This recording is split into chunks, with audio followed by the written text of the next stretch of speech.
الرحمن الرحیم۔ ناظرین السلام علیکم، میں ہوں ملک عمر سلطان۔ ہرپل نیوز کے ساتھ آج ہمارے ساتھ جو شخصیت موجود ہیں وہ کسی تعارف کے محتاج نہیں ہیں، بہت بڑے مذہبی اسکالر، عالم دین اور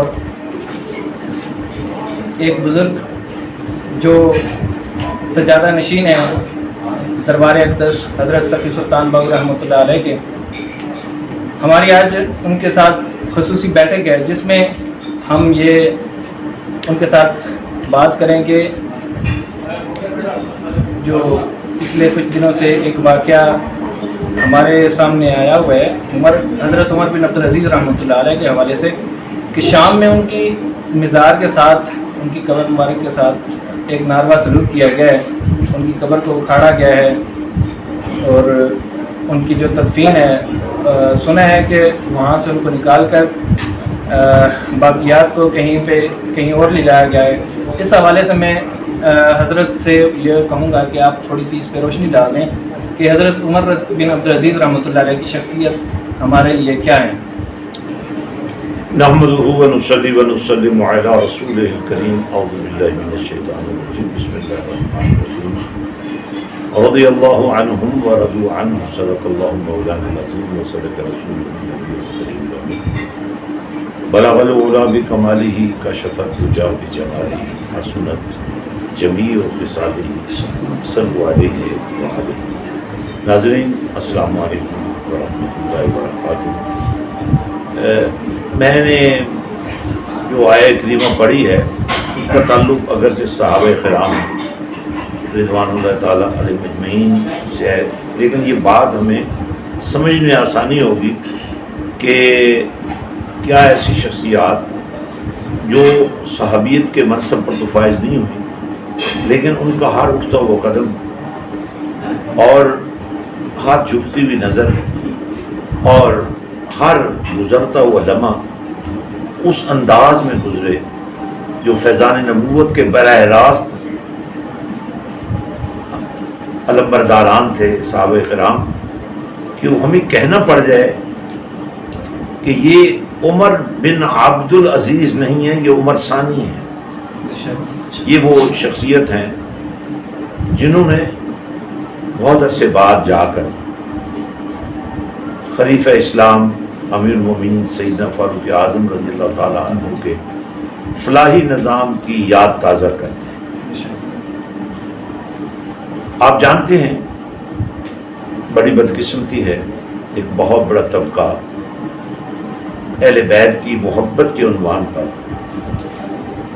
صحابہ کرام رضوان اللہ تعالیٰ علیہ مجمعین اور امہات المومنین کی شان میں گستاخیاں کرتا ہے، یہ کہہ کر کہ خانوادہ امیر المومنین سیدنا علی مرتضیٰ رضی اللہ تعالیٰ عنہ کو وہ حقوق نہیں دیے گئے جو ان کا حق بنتا تھا۔ میں اکثر لوگوں سے یہ کہتا ہوں کہ جو حق کبھی امیر المومنین سیدنا علی مرتضیٰ رضی اللہ تعالیٰ عنہ نے نہیں جتایا، تو صدیوں کے بعد ہم میں سے بھی کسی کو یہ حق نہیں پہنچتا کہ ہم وہ بات کریں جو حیدر کرار نے نہیں کی، بلکہ جب ان کا وقت وصال آیا تو انہوں نے باضابطہ طور پر امیر المومنین سیدنا علی مرتضیٰ رضی اللہ تعالیٰ عنہ کو بلوایا اور یہ فرمایا کہ اے علی، میری خواہش ہے جن ہاتھوں سے تم نے نبی رحمت صلی اللہ علیہ وسلم کے جسم اطہر کو غسل دیا تھا، انہی ہاتھوں سے مجھے بھی غسل دو۔ اب اس سے آپ اندازہ لگا سکتے ہیں کہ یہ وہ ہستیاں ہیں جن کا آپس میں تعلق اور اس تعلق کی بنیاد کیا تھی۔ اب ہم اصولی طور پر جی دوسرا سوال یہ تھا آپ سے کہ مزارات کی حرمت کے حوالے سے تھوڑا سا روشنی ڈال دیں۔ دوسری بات جو میرے ذہن میں ہے وہ یہ ہے کہ قبور کی زیارت کا حکم رسول اللہ صلی اللہ علیہ وسلم نے دیا، اور یہ بھی فرمایا کہ جب کبھی تمہارا گزر اہل قبور پر سے ہو تو ان کو سلام کہا کرو۔ یہ پوچھنے پر کہ کیا وہ سنتے ہیں؟ تو حضور نبی رحمت صلی اللہ علیہ وسلم نے فرمایا کہ ہاں وہ سنتے بھی اور جواب بھی دیتے ہیں، لیکن تمہیں ان کے جواب کا شوق نہیں۔ آپ جب کوئی آدمی فوت ہوتا ہے تو اس کو غسل دینے کے لیے بھی کچھ شرائط ہیں کہ پانی زیادہ ٹھنڈا نہ ہو، پانی زیادہ گرم نہ ہو، ہاتھ سخت نہ لگائے جائیں، بڑے سہل انداز میں غسل دیا جائے، میت کو تکلیف نہ پہنچے۔ اب جب رسول پاک صلی اللہ علیہ وسلم نے ایک کھجور کی سرد ٹہنی کے 2 ٹکڑے کر کے 2 قبروں پہ لگا کر فرمایا کہ جب تک یہ سرسبز رہیں گی اللہ کا ذکر ہوتا رہے گا تو یہ قبروں پر جو عذاب ہے وہ ٹل جائے گا، اس میں تخفیف ہو جائے گی۔ تو آج جب ہم دیکھتے ہیں قبور کی حرمت کی بات، ویسے تو بڑی بدقسمتی ہے، ہمارے ہاں پاکستان میں جتنے قبرستان ہیں اکثر و بیشتر ان کی حفاظت نہیں کی جاتی، ان کی جو تعمیر و تزئین ہے اس کا بھی خیال نہیں رکھا جاتا۔ یہ بھی بدقسمتی ہے، جس باغ کی وجہ سے ہمیں ہزاروں ایکڑ زمین ملی ہوتی ہے اس کی بھی ہم وہ نہیں کر سکتے۔ لیکن جو قبر کی حرمت ہے وہ یہ ہے کہ ایٹ لیسٹ اس کا احترام کیا جائے۔ اور جو ابھی واقعہ میں نے پڑھا ہے، میں نے بھی اور سنا بھی ہے، تو حضرت عمر بن عبدالعزیز کے مقبرے کو، آپ کی قبر مبارک کو، آپ کے جسد اطہر کو تکلیف دی گئی ہے، نقصان پہنچایا گیا ہے، تو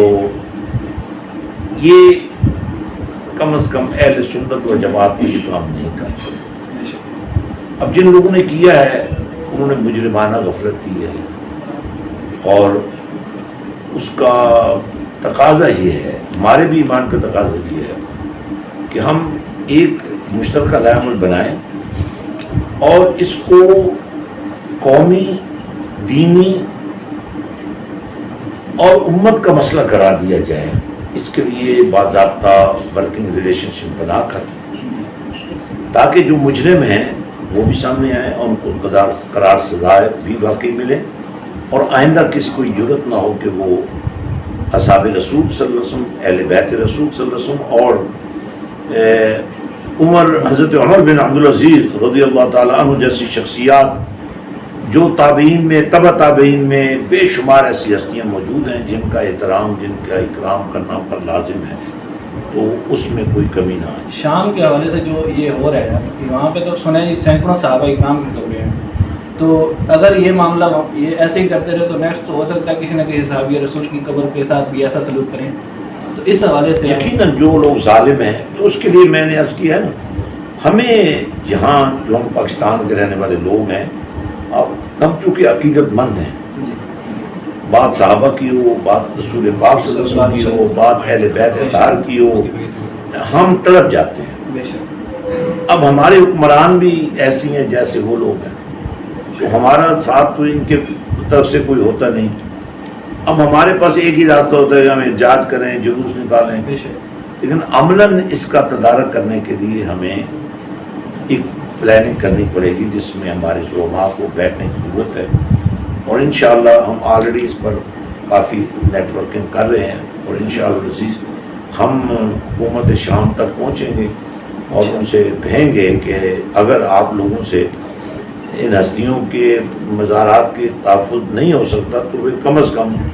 آپ لوگ پیچھے ہٹ جائیں، یا پھر ہمیں موقع دیں، ہم حفاظت کرنے کے لیے تیار ہیں۔ آپ کا بہت بہت شکریہ، آپ نے وقت دیا۔